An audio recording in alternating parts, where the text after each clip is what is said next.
यह कहानी आर्यन की है जो आज के युग के लाखों युवाओं का चेहरा है। लेकिन आर्यन में एक ही फर्क है, वह मर चुका है जबकि उसका दिल अभी भी धड़क रहा है। इस कहानी का नाम है जिंदा लाश सपनों का शमशान। आर्यन एक छोटे से कमरे में रहता था जहां सूरज की रोशनी आना भी भूल गई थी। सालों पहले उसकी आंखों में सितारों जैसी चमक थी। वह एक महान लेखक बनना चाहता था, लेकिन समाज के दबाव, लोग क्या कहेंगे के डर और असफलताओं के बोझ ने उसके भीतर के कलाकार की हत्या कर दी। अब वह सुबह उठता, एक ऐसी नौकरी पर जाता जिससे उसे नफरत थी, और रात को लौटकर अंधेरे में छत को ताकता।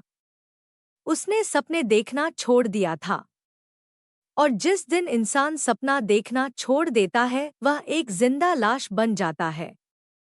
एक रात जब वह अपने कमरे में अकेला बैठा था, उसे महसूस हुआ कि कमरे का तापमान अचानक गिर गया है।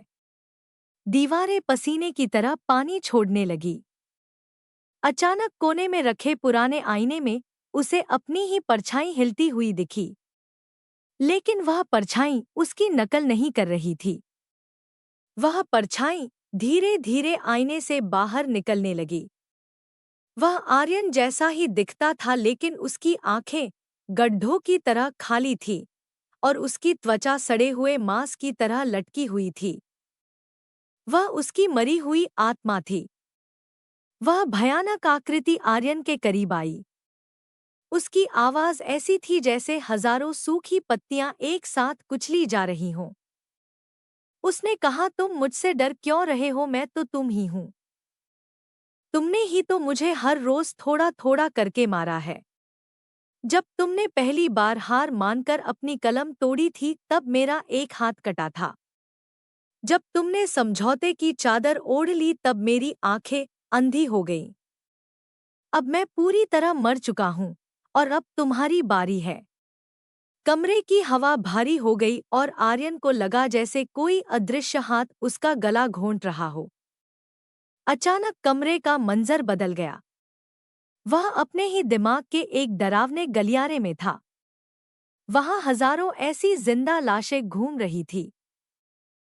किसी के पास ज़बान नहीं थी क्योंकि उसने कभी अपने हक के लिए आवाज नहीं उठाई। किसी के पैर नहीं थे क्योंकि उसने डर के मारे कभी कदम नहीं बढ़ाया। यह उन लोगों का नर्क था जिन्होंने जीवित रहते हुए ही हार मान ली थी। आर्यन चिल्लाना चाहता था, लेकिन उसके मुंह से आवाज नहीं निकली। उसे समझ आया कि अगर उसने आज खुद को नहीं बदला तो वह हमेशा के लिए इस खौफनाक भीड़ का हिस्सा बन जाएगा। वह परछाई आर्यन के कान के पास फुसफुसाई, मौत डरावनी नहीं होती आर्यन, एक बेमकसद जिंदगी डरावनी होती है। तुम हर दिन मरते हो क्योंकि तुम जीने से डरते हो। परछाई ने उसे एक पुरानी धूल भरी डायरी दिखाई, वही डायरी जिसमें आर्यन ने अपने सपने लिखे थे। जैसे ही आर्यन ने उस डायरी को छुआ उसे एक बिजली का झटका महसूस हुआ। उसे याद आया कि वह कौन था। उसे याद आया कि वह क्या बन सकता था। उसके भीतर की दबी हुई आग ने एक आखिरी चिंगारी दी। आर्यन ने पूरी ताकत से चिल्लाकर कहा, नहीं, मैं अभी खत्म नहीं हुआ हूँ। जैसे ही उसने ये शब्द कहे वह भयानक साया धुएं में बदलने लगा। कमरे की दीवारें वापस सामान्य होने लगी। आर्यन पसीने से तरबतर बिस्तर पर वापस आ गया।